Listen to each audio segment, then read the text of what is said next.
नमस्कार। Vision IAS के news today के इस अंक में आप सभी का स्वागत है। इस अंक में हम आपके लिए लेकर आए हैं यूपीएससी परीक्षा की दृष्टि से महत्वपूर्ण कुछ अहम खबरें। इस अंक के साथ मैं हूँ दिव्या सिंह।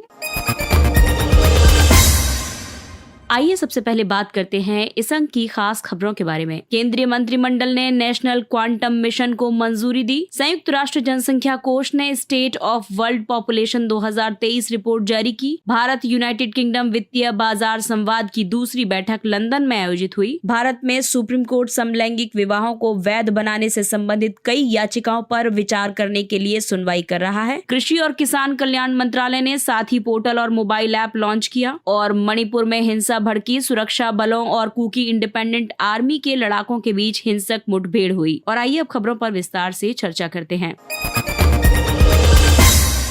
केंद्रीय मंत्रिमंडल ने नेशनल क्वांटम मिशन को मंजूरी दी है। केंद्रीय मंत्रिमंडल ने 2023-24 से 2030-31 तक की अवधि के लिए नेशनल क्वांटम मिशन के लिए 6003 करोड़ रुपए अनुमोदित किए। इस निधि का इस्तेमाल क्वांटम कंप्यूटिंग प्रौद्योगिकी और इससे संबंधित उपयोगों के क्षेत्र में अनुसंधान एवं विकास को वित्त पोषित करने के लिए किया जाएगा। इसके साथ ही भारत विश्व का ऐसा 7वां देश बन गया है जिनके पास एक समर्पित क्वांटम मिशन है। भारत के अलावा अन्य देश हैं संयुक्त राज्य America, Austria, Finland, France, Canada और चीन। नेशनल क्वांटम मिशन को विज्ञान और प्रौद्योगिकी विभाग अन्य विभागों के साथ साझेदारी में कार्यान्वित करेगा। इस मिशन के उद्देश्य हैं परमाणु प्रणालियों और घड़ियों में उच्च संवेदनशीलता से युक्त मैग्नेटोमीटर को विकसित करना। इसमें सटीक समय, सटीक संचार और नेविगेशन में मदद मिलेगी। ये मिशन सुपर कंडक्टर्स जैसी क्वांटम सामग्रियों के डिजाइन और संश्लेषण तथा क्वांटम उपकरणों के निर्माण में सहायता करेगा। ये मिशन राष्ट्रीय प्राथमिकताओं जैसे कि digital India, make in India,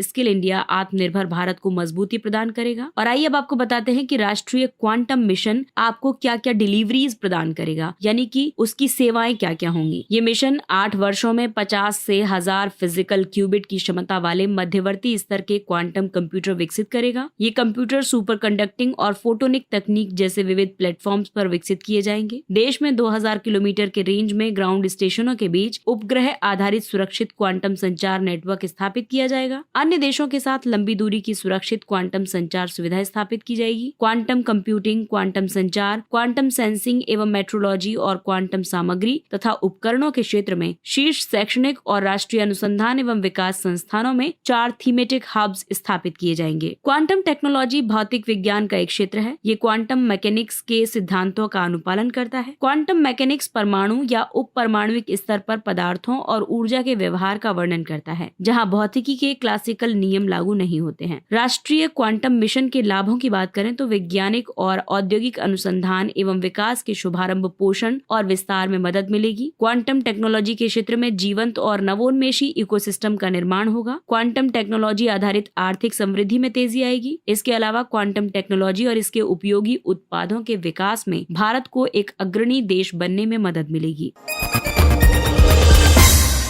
और आइए अब बात करते हैं संयुक्त राष्ट्र जनसंख्या कोष के तहत जनसंख्या एवं नगरीकरण की। ये पेपर 1 का आपका टॉपिक है। और यूएनएफपीए ने state of world population 2023 report जारी की है। इस रिपोर्ट का शीर्षक है state of world population, 8 billion lives, infinite possibilities. State of world population यानी SOWP वर्ष 1978 से यूएनएफपीए द्वारा प्रकाशित की जाने वाली प्रमुख वार्षिक रिपोर्ट है। इस रिपोर्ट में जो निष्कर्ष दिए गए हैं उसके मुताबिक भारत विश्व में सबसे ज्यादा आबादी वाला देश है। भारत की 2/3 से ज्यादा आबादी यानी कि लगभग 68% आबादी 15 से 64 वर्ष के आयु वर्ग की है। इसके बाद 10 से 24 वर्ष के आयु वर्ग का स्थान है, जो देश की कुल आबादी का 24% है। ये दोनों विशेषताएं भारत को विश्व के सबसे युवा देशों में से एक बनाती हैं। भारत में जन्म के समय जीवन प्रत्याशा पुरुषों के लिए 71 वर्ष और महिलाओं के लिए 74 वर्ष अनुमानित है। इस रिपोर्ट के मुताबिक भारत की कुल प्रजनन दर 2.0 अनुमानित है। प्रजनन दर का मतलब है प्रजनन क्षमतापूर्ण आयु में प्रति महिला द्वारा बच्चों को जन्म देने की औसत संख्या। वर्ष 2037 तक मध्य और दक्षिण एशिया के विश्व में सबसे ज्यादा आबादी वाले क्षेत्र बनने का अनुमान है। वर्ष 2050 तक वैश्विक जनसंख्या में अनुमानित वृद्धि का आधे से अधिक केवल 8 देशों में केंद्रित होगा। ये देश हैं डेमोक्रेटिक रिपब्लिक ऑफ कॉन्गो, मिस्र, Ethiopia, Bharat, Nigeria, Pakistan, Philippines और यूनाइटेड रिपब्लिक ऑफ तंजानिया। संयुक्त राष्ट्र जनसंख्या कोष यानी यूएनएफपीए की बात करें तो इसका मुख्यालय है न्यूयॉर्क में, यूएसए में। इसकी उत्पत्ति वर्ष 1969 में हुई थी। ये संयुक्त राष्ट्र की लैंगिक और पुनर्जनन स्वास्थ्य एजेंसी है। इस कोष का मैंडेट या फिर कहें कि अधिदेश ये है कि ये वैश्विक स्तर पर लैंगिक और पुनर्जनन स्वास्थ्य से संबंधित कई सेवाओं तक पहुंच सुनिश्चित करने में मदद करता है। इन सेवाओं में शामिल है स्वैच्छिक परिवार नियोजन, मातृ स्वास्थ्य देखभाल और व्यापक लैंगिक शिक्षा। इसके अधिदेश को संयुक्त राष्ट्र आर्थिक और सामाजिक परिषद इकोसोक ने निर्धारित किया है। और आइए अब बताते हैं इससे संबंधित कुछ और महत्वपूर्ण जानकारी के बारे में। ये संस्था कुछ सतत विकास लक्ष्यों को प्राप्त करने के लिए सरकारों, साझेदारों और संयुक्त राष्ट्र की अन्य एजेंसियों के साथ मिलकर कार्य कर रही है। ये SDG गोल्स हैं, SDG लक्ष्य 3 जो कि स्वास्थ्य से संबंधित है, SDG लक्ष्य 4 जो कि शिक्षा से संबंधित है और SDG लक्ष्य 5 जो कि लैंगिक समानता से संबंधित है। और आइए अब आपको कुछ फैक्ट्स के बारे में बता देते हैं। तो भारत की जनसंख्या 2023 के मध्य तक अब हो गई है 142.86 करोड़। इसने चीन को पीछे छोड़ दिया है। चीन की जनसंख्या है 142.57 करोड़। संयुक्त राज्य अमेरिका की जनसंख्या है 34 करोड़। इंडोनेशिया की है 27.75 करोड़। पाकिस्तान की है 24 करोड़। नाइजीरिया की है 22.4 करोड़। ब्राजील की है 21.6 करोड़ और बांग्लादेश की है 17.3 है। अब इसमें अगर हम प्रति महिला कुल प्रजनन दर की बात करें तो 2023 में दक्षिण अफ्रीका में सबसे ज्यादा प्रजनन दर है, ये 2.3 है। भारत में ये 2 है, ब्राजील में 1.6, रूस में 1.5, चीन में 1.2। भारत यूनाइटेड किंगडम वित्तीय बाजार संवाद की दूसरी बैठक लंदन में आयोजित हुई। ये संवाद भारत और यूनाइटेड किंगडम के बीच वित्तीय सहयोग का एक हिस्सा है। ये सहयोग वर्ष 2030 के रोड मैप का मुख्य भाग है, जिसे 2021 में अपनाया गया था। ये संवाद 6 विषयों पर केंद्रित है। ये 6 विषय हैं: बैंकिंग भुगतान, क्रिप्टो परिसंपत्ति, बीमा और पुनर्बीमा, पूंजी बाजार, परिसंपत्ति प्रबंधन और सतत वित्त। संवाद के दौरान भारत यूनाइटेड किंगडम वित्तीय भागीदारी यानी IUKFP मंच ने फिनटेक और डेटा की क्षमता का दोहन पर अपनी रिपोर्ट जारी की। IUKFP को 2014 में यूनाइटेड किंगडम भारत आर्थिक और वित्तीय संवाद के दौरान लॉन्च किया गया था। इसका उद्देश्य व्यापार और निवेश प्रवाह को बढ़ाना और नीतिगत सुधारों का समर्थन करना था। फिनटेक शब्दावली का व्यापक रूप से उपयोग सूचना प्रौद्योगिकी पर लगातार बढ़ती निर्भरता के साथ वित्तीय सेवा क्षेत्र में उभरते तकनीकी नवाचारों का वर्णन करने के लिए किया जाता है। अब देखिए, फिनटेक के लाभ इसलिए हैं क्योंकि इससे कार्यदक्षता में सुधार होता है, जोखिम और लागत में कमी आ जाती है और व्यापक वित्तीय समावेशन के लक्ष्य की प्राप्ति में भी मदद मिलती है। अन्य देशों में भारत के फिनटेक सेक्टर को बढ़ावा देने के लिए कई उपाय किए गए हैं, जैसे कि इंडिया स्टैक का लाभ उठाया जा सकता है और इसे वैश्विक स्तर पर लाया जा सकता है। सेंट्रल बैंक डिजिटल करेंसी यानी CBDC को इंडिया स्टैक से जोड़ा जा सकता है और साथ ही मौजूदा भुगतान सेवाओं के बीच इंटरऑपरेबिलिटी को बढ़ावा दिया जा सकता है। इसके अलावा बैंकों में मौजूद बैंक खाता विवरणों को सुसंगत करने के लिए एक केंद्रीकृत डेटाबेस तैयार किया जा सकता है। इसके अलावा निर्बाध रूप से बैंक स्विचिंग सेवाएं शुरू की जा सकती हैं। फिनटेक इकोसिस्टम को साइबर सुरक्षा और डेटा सुरक्षा व्यवस्था के साथ बढ़ावा दिया जाना चाहिए। तो आइए अब आपको बताते हैं भारतीय फिनटेक उद्योग के बारे में। इसमें शामिल है भुगतान payment bank, mobile wallet, payment gateway और पेमेंट अवसंरचना जैसे कि ATM और MPOs यानी कि mobile point of sale. MPOs वो सभी मशीनें होती हैं जो कि आप जनरली किसी शॉपकीपर के पास देखते हैं, वो सभी मशीनें MPOs होती हैं। इसके जरिए शॉपकीपर MPOs सॉफ्टवेयर को डाउनलोड करके QR कोड प्राप्त करता है और उस QR कोड को अपने ग्राहकों को देता है, जिससे कि वो उसे पेमेंट कर सके। अच्छा, अगर फिनटेक कंपनियों के ऑनलाइन वित्तीय उत्पादों की बात करें तो उसमें शामिल है ऋण देना, बीमा देना, इसके अलावा ENPS और MF या फिर ब्रोकिंग। ENPS यानी इलेक्ट्रॉनिक नेशनल पेंशन स्कीम, इसके अलावा म्यूचुअल फंड्स या फिर ब्रोकिंग आदि ऑनलाइन वित्तीय उत्पाद है फिनटेक कंपनियों के।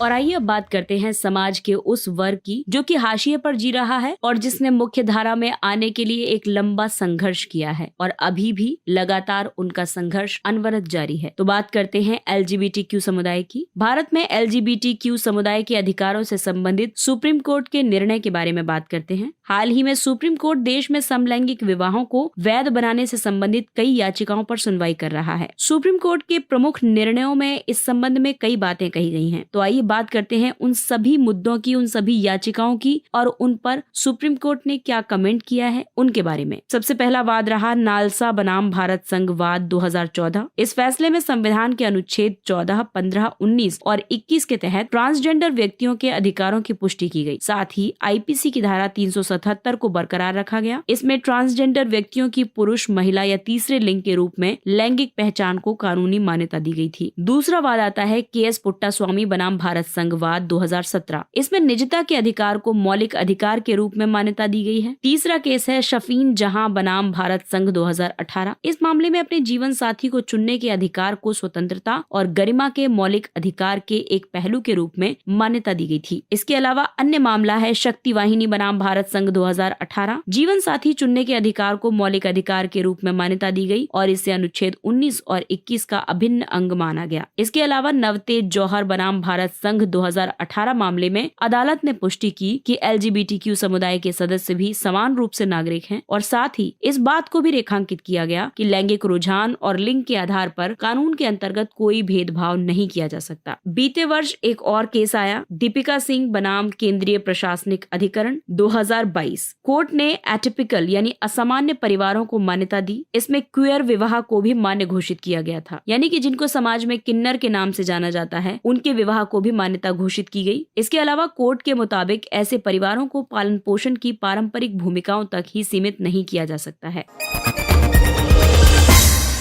कृषि और किसान कल्याण मंत्रालय ने साथी पोर्टल और मोबाइल ऐप लॉन्च किया है। ये खबर पेपर 1 के टॉपिक से संबंधित है क्योंकि ये ज्योग्राफी और कृषि से संबंधित है। साथी पोर्टल और मोबाइल ऐप एक केंद्रीकृत ऑनलाइन प्रणाली है। ये प्रणाली बीजों की ट्रेसेबिलिटी, प्रमाणीकरण और इन्वेंट्री पर केंद्रित है। इसे बीज उत्पादन, गुणवत्तापूर्ण बीज की पहचान और बीज प्रमाणन की चुनौतियों से निपटने के लिए डिजाइन किया गया है। इसके अंतर्गत QR कोड प्रणाली के माध्यम से बीजों की प्रामाणिकता का पता लगाया जा सकता है। ये पोर्टल राष्ट्रीय सूचना विज्ञान केंद्र ने MOA&FW के सहयोग से विकसित किया है। इसका विकास उत्तम बीज समृद्ध किसान की थीम पर किया गया है। इसमें बीज श्रृंखला के एकीकृत 7 वर्टिकल शामिल होंगे, जिसमें शामिल है अनुसंधान संगठन, बीज प्रमाणन, बीज लाइसेंसिंग, बीज सूची, डीलर से किसान को बिक्री, किसान पंजीकरण और बीज प्रत्यक्ष लाभ अंतरण। बीज प्रमाणन उच्च गुणवत्ता वाले बीजों की निरंतर आपूर्ति को बनाए रखने और उन्हें आम जनता को उपलब्ध कराने के लिए तैयार की गई एक प्रक्रिया है।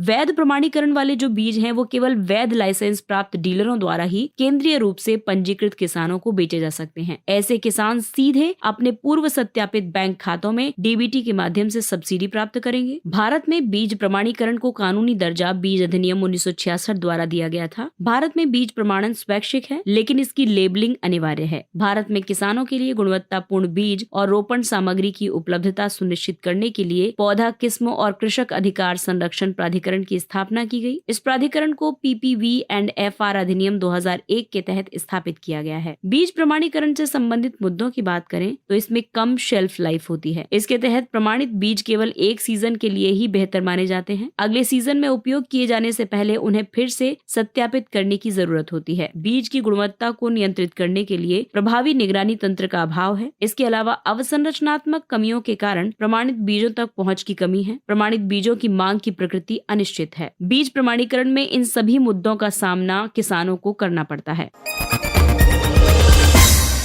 आइए अब बात करते हैं देश के पूर्वोत्तर हिस्से की। मणिपुर में सुरक्षा बलों और कुकी इंडिपेंडेंट आर्मी के लड़ाकों के बीच हिंसक मुठभेड़ हुई। ये पेपर 3 के टॉपिक आंतरिक सुरक्षा का टॉपिक है। दरअसल इस मुठभेड़ की नौबत इसलिए आई क्योंकि इससे पहले मणिपुर सरकार सस्पेंशन ऑफ ऑपरेशन समझौते से पीछे हट गई थी। राज्य सरकार ने ये समझौता पहाड़ियों पर सक्रिय 2 जनजातीय विद्रोही समूहों कुकी नेशनल आर्मी और जोमी रिवॉल्यूशनरी आर्मी के साथ किया था। सस्पेंशन ऑफ ऑपरेशन एक त्रिपक्षीय समझौता है। इस पर वर्ष 2008 में केंद्र सरकार, राज्य सरकार और 2 अम्ब्रेला विद्रोही समूहों ने हस्ताक्षर किए थे। इसका उद्देश्य तीनों के बीच राजनीतिक वार्ता शुरू करना था। ये समूह है कुकी नेशनल ऑर्गेनाइजेशन और United People's Front. Suspension of operation संधि की शर्तों के मुताबिक राज्य और केंद्रीय बलों सहित कोई सुरक्षा बल या भूमिगत समूह कोई अभियान शुरू नहीं करेगा। UPF और KNO के हस्ताक्षरकर्ता भारतीय संविधान, राज्य के कानूनों और मणिपुर की क्षेत्रीय अखंडता का पालन करेंगे। लड़ाका कैडरों को सरकार द्वारा चिन्हित नामित शिविरों तक सीमित किया जाएगा। 1990 के दशक की शुरुआत में मणिपुर के नागाओं के साथ निर्जातीय संघर्ष के बाद कुकी विद्रोह तेज हो गया था। ये संघर्ष मणिपुर के विस्तारित एक स्वतंत्र कुकी मातृभूमि के लिए शुरू हुआ था। इस संघर्ष का मुख्य कारण ये था कि मणिपुर पहाड़ियों की भूमि पर कुकी अपनी मातृभूमि के रूप में दावा करते हैं और इसी तरह से ग्रेटर नागालैंड या नागालिम की कल्पित नागा मातृभूमि के अंतर्गत ये भूमि भी शामिल है। कुकी संगठन शुरू में एक अलग कुकी राज्य की मांग कर रहा था। अब ये कुकी लैंड क्षेत्रीय परिषद की स्थापना पर सहमत हो गया है। इस परिषद के पास मणिपुर विधानसभा और सरकार से स्वतंत्र वित्तीय और प्रशासनिक शक्तियां होंगी। और आइए बात करते हैं कुछ अन्य महत्वपूर्ण सुर्खियों के बारे में। सिनेमेटोग्राफ संशोधन विधेयक 2023। केंद्रीय मंत्रिमंडल ने सिनेमेटोग्राफ संशोधन विधेयक 2023 को मंजूरी दी। इसमें इंटरनेट पर पायरेटेड फिल्म कंटेंट के प्रसारण को रोकने के प्रावधान शामिल हैं। इसमें फिल्मों को उनके UA और UA आधारित मौजूदा प्रमाणन की बजाय आयु के वर्ग के आधार पर प्रमाणित करने का प्रावधान किया गया है। U प्रमाणन सभी आयु वर्ग के लिए सार्वजनिक प्रदर्शन करने से संबंधित है। A प्रमाणन वयस्क आयु वर्ग के दर्शकों के लिए है तथा UA प्रमाणन सभी आयु वर्ग के लिए सार्वजनिक प्रदर्शन से संबंधित है, लेकिन 12 वर्ष से कम आयु के बच्चों के लिए अभिभावकों की निगरानी में प्रदर्शन की अनुमति है और S प्रमाणन चिकित्सकों, वैज्ञानिकों जैसे विशेष श्रेणी के दर्शकों के लिए है। संशोधन के तहत 12 वर्ष के स्थान पर नए वर्गीकरण UA7+, UA13+ और UA16+ को शामिल करने का प्रावधान किया गया है।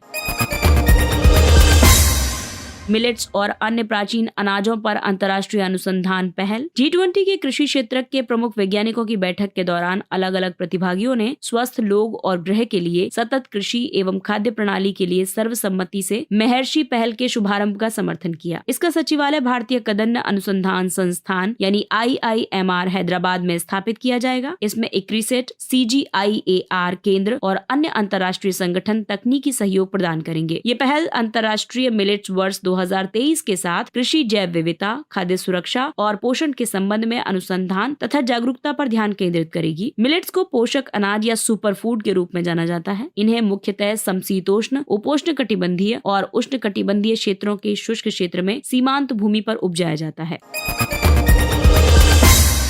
पर्वतमाला परियोजना राष्ट्रीय रोपवे विकास कार्यक्रम। भारत सरकार पर्वतमाला परियोजना के अंतर्गत 5 साल में 250 से ज्यादा परियोजनाओं को विकसित करने की योजना बना रही है। इसकी घोषणा पहली बार 2022-23 के केंद्रीय बजट में की गई थी। इसे सार्वजनिक निजी भागीदारी मोड में क्रियान्वित किया जाएगा। ये रोपवे कार्यक्रम दुर्गम पहाड़ी क्षेत्रों में पारंपरिक सड़कों के स्थान पर एक बेहतर और पारिस्थितिक रूप से संधारणीय विकल्प प्रदान करेगा। ये कार्यक्रम पर्यटन को बढ़ावा देगा। इसके अलावा ये यात्रियों के लिए संपर्क और सुविधाओं में सुधार पर भी केंद्रित होगा। इस परियोजना के लिए सड़क परिवहन और राजमार्ग मंत्रालय नोडल मंत्रालय है। रोपवे से लाभ ये होता है कि इसमें न्यूनतम लैंड फुटप्रिंट की जरूरत होती है, यानी कि इसके लिए कम भूमि की जरूरत पड़ती है। ये दुर्गम इलाकों में यात्रियों के साथ साथ सामग्री के भी सुरक्षित और कुशल परिवहन का साधन है। अगला टॉपिक है भारत नेट। भारतीय राष्ट्रीय राजमार्ग प्राधिकरण देश भर में लगभग 10,000 किलोमीटर लंबी ऑप्टिकल फाइबर केबल की आधारभूत अवसंरचना के विकास की दिशा में कार्य कर रहा है। इस कार्य को वित्तीय वर्ष 2024-25 तक पूरा किया जाना है। ऑप्टिकल फाइबर केबल को लंबी दूरी तक और उच्च प्रदर्शन करने वाले डेटा नेटवर्किंग एवं दूर संचार के लिए डिजाइन किया गया है। Bharat net national optical fibre network यानी NOFN परियोजना को चरणबद्ध तरीके से क्रियान्वित किया जा रहा है। ये देश की सभी 2.5 लाख ग्राम पंचायतों को ब्रॉडबैंड कनेक्टिविटी प्रदान करेगी। ये connectivity optical fibre cable, radio और सैटेलाइट जैसे मीडिया के इष्टतम संसाधनों के उपयोग के माध्यम से उपलब्ध कराई जाएगी। इसे भारत ब्रॉडबैंड नेटवर्क लिमिटेड क्रियान्वित कर रहा है। अगला टॉपिक है global unicorn index. Hurun global unicorn index 2023 के मुताबिक भारत सबसे अधिक यूनिकॉर्न वाले देशों की सूची में 3रे स्थान पर बना हुआ है। यूनिकॉर्न शब्दावली जो है, इसका उपयोग निजी स्वामित्व वाली ऐसी स्टार्टअप कंपनी के लिए किया जाता है जिसका समग्र मूल्य $1 बिलियन से ज्यादा होता है। इस सूचकांक के निष्कर्ष के मुताबिक महामारी के प्रकोप के बाद से भारत में 14 नई यूनिकॉर्न कंपनियां शुरू हुई हैं। ये संयुक्त राज्य अमेरिका में जहां 666 और चीन में 316 से पीछे हैं। बायजूस भारत का सबसे बड़ा यूनिकॉर्न है जिसकी करंट वैल्यू $22 बिलियन है। इसके बाद स्विगी और ड्रीम 11 है, दोनों का वैल्यूएशन $8 बिलियन है। अन्य किसी भी देश की तुलना में भारत और चीन के ऑफशोर यूनिकॉर्न ज्यादा हैं। भारतीयों द्वारा स्थापित ऑफशोर यानी कि विदेशों में यूनिकॉर्न की संख्या चीन के लोगों द्वारा स्थापित ऐसे यूनिकॉर्न की संख्या से ज्यादा है। अगला टॉपिक है प्रवाल भित्तियां, या फिर इनको कोरल रीफ भी कहा जाता है, मूंगा चट्टाने भी कहा जाता है। एक वैज्ञानिक अभियान के दौरान इक्वाडोर के गैलापागोस द्वीप समूह के निकट अब तक अज्ञात हजारों साल पुरानी प्रवाल भित्ति का पता चला है। इस भित्ति में 50% से ज्यादा जीवित प्रवाल है। प्रवाल अकशेरुकी जीव होते हैं। ये निडेरिया नामक रंग बिरंगे जीवों के एक बड़े समूह से संबंधित होते हैं। भारत में प्रवाल भित्तियां कच्छ की खाड़ी, मन्नार की खाड़ी, अंडमान और निकोबार द्वीप समूह, लक्षद्वीप समूह और मालवण महाराष्ट्र में पाई जाती है। गैलापागोस द्वीप समूह एक यूनेस्को विश्व धरोहर स्थल है। ये द्वीप समूह प्रशांत महासागर में 3 महासागरीय जलधाराओं हम्बोल्ट धारा, पनामा फ्लो और क्रॉमवेल धारा के संगम पर स्थित है। ये द्वीप विशाल कछुओं, अल्बाट्रॉस, जलकाग आदि के अधिवास स्थल है। अगला टॉपिक है गर्भइनी यानी गर्भिणी कार्यक्रम। ये जन्म के परिणामों पर उन्नत अनुसंधान के लिए अंतः विषय समूह है। इसे डीबीटी भारत पहल भी कहा जाता है। दक्षिण एशिया में पहली बार गर्भिणी कार्यक्रम में शोध करने वाली भारतीय वैज्ञानिकों ने उन जेनेटिक मार्कर्स की पहचान की है जो प्रीटर्म या प्रीमेच्योर जन्म से जुड़े हुए हैं। प्रीटर्म जन्म विश्व स्तर पर नवजात शिशुओं की मृत्यु और जन्म संबंधी जटिलताओं का सबसे बड़ा कारण है। इसे गर्भावस्था के 37 सप्ताह पूरे होने से पहले होने वाले जन्म के रूप में परिभाषित किया गया है। गर्भिणी भारत सरकार के जैव प्रौद्योगिकी विभाग के अधीन शुरू की गई एक पहल है। इसे एक सहयोगी अंतः विषय कार्यक्रम के रूप में शुरू किया गया है। इसका उद्देश्य प्री टर्म जन्म के जैविक और गैर जैविक जोखिमों को स्पष्ट करना है। इससे महत्वपूर्ण ज्ञान आधारित उपायों और प्रौद्योगिकियों का निर्माण किया जा सकेगा। इन उपायों और प्रौद्योगिकियों को इस समस्या के समाधान के लिए क्लिनिकल प्रैक्टिस और समुदायों में सतत तरीके से लागू किया जाएगा। कामाख्या मंदिर, काशी विश्वनाथ कॉरिडोर और श्री महाकाल महालोक कॉरिडोर की तर्ज पर कामाख्या मंदिर कॉरिडोर का पुनर्निर्माण किया जाएगा। ये मंदिर देवी कामाख्या को समर्पित है। ये देश के 51 शक्तिपीठों में से एक है। ये मंदिर गुवाहाटी के निकट ब्रह्मपुत्र नदी के तट पर नीलांचल पहाड़ियों में अवस्थित है। मंदिर में 4 कक्ष हैं। गर्भगृह, जिसे पवित्र स्थल माना जाता है, ये जमीन स्तर के नीचे एक गुफा है। इसमें मूर्ति की बजाय एक दरार युक्त चट्टान है जो कि योनि के आकार का पत्थर है। इसके अलावा 3 मंडप हैं जिन्हें कालान, पंचरत्न और नट मंदिर के नाम से जाना जाता है। कामाख्या मंदिर में लगने वाले अंबुबाची मेले को पूर्वोत्तर भारत का सबसे बड़ा धार्मिक मेला कहा जाता है। और आइए बात करते हैं सुर्खियों में रही जनजातियों के बारे में। पहाड़ी कोरवा, छत्तीसगढ़ में सामूहिक आत्महत्या की एक घटना ने इस जनजाति को सुर्खियों में ला दिया है। ये देश के 75 विशेष रूप से कमजोर जनजातीय समूहों में से एक है। ये ज्यादातर पहाड़ी क्षेत्रों में रहते हैं और लकड़ी तथा बांस से बने घरों में रहते हैं। पहाड़ी कोरवा शिकारी संग्राहक हैं और निर्वाह कृषि करते हैं। अगली जनजाति है हक्की पिक्की। इस जनजाति के कुछ सदस्य सूडान में जारी आंतरिक युद्ध की वजह से वहाँ फंसे हुए हैं। ये मुख्य रूप से कर्नाटक के शिवमोगा, दावणगेरे और मैसूरू जिलों में रहते हैं। ये पारंपरिक और हर्बल दवाओं के ज्ञान को संरक्षित रखने के लिए विख्यात हैं। इन दवाओं की अफ्रीकी देश में ज्यादा मांग है। हक्की पिक्की को मातृसत्तात्मक जनजातीय समूह कहा जाता है। ये एक इंडो आर्यन भाषा बोलते हैं। ये घर पर वागरी यानी मातृभाषा में बातचीत करते हैं, लेकिन दैनिक कामकाज करते समय कन्नड़ भाषा बोलते हैं। यूनेस्को ने वागरी को एंडेंजर्ड भाषा के रूप में सूचीबद्ध किया है। इसके साथ ही ये अंक समाप्त होता है। अगले अंक में फिर मुलाकात होगी कुछ अन्य महत्वपूर्ण खबरों के साथ। तब तक अपने लक्ष्य के लिए तत्पर रहिए और अगर आपको हमारा कंटेंट अच्छा लगता है तो इसे लाइक, सब्सक्राइब और शेयर जरूर करें। और अब हमें यानी विजन IAS की पूरी टीम को दीजिए इजाजत। नमस्कार।